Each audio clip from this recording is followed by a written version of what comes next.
orang itu tidak pernah tahu. Kadang-kadang Allah itu kita tidak pernah tahu. Andai kan boleh dibahasakan, kita tidak pernah tahu cara berpikir Tuhan.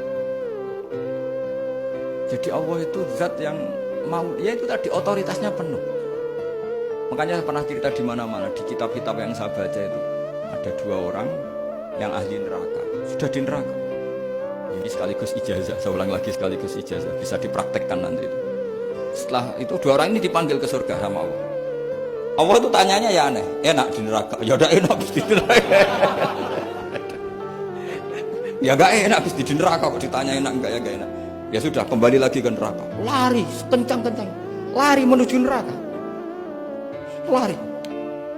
Sama Allah dipanggil lagi, loh kenapa kamu semangat? Ya Allah, saya ini kapok, saya ini trauma. Dulu ketika engkau perintah, saya ini lelet sekali. Disuruh sholat lelet, disuruh zakat lelet. Maka ini dengan perintah saya semangat supaya nggak ngulang kesalahan yang sama. Akhirnya sama dipanggil, ya sudah di surga aja, di surga. Karena semangat lari menuju neraka.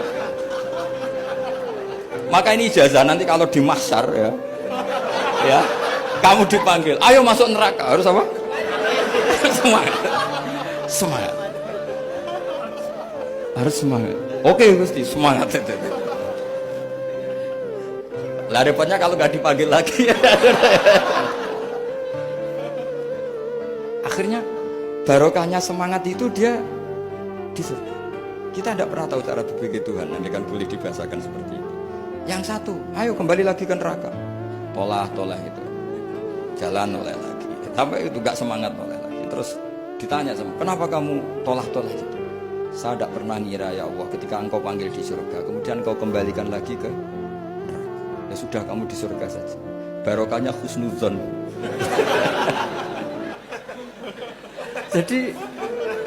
jadi Tuhan itu unik. Makanya dalam tradisi ulama itu ad-dinu ar-riwayah, agama itu riwayat.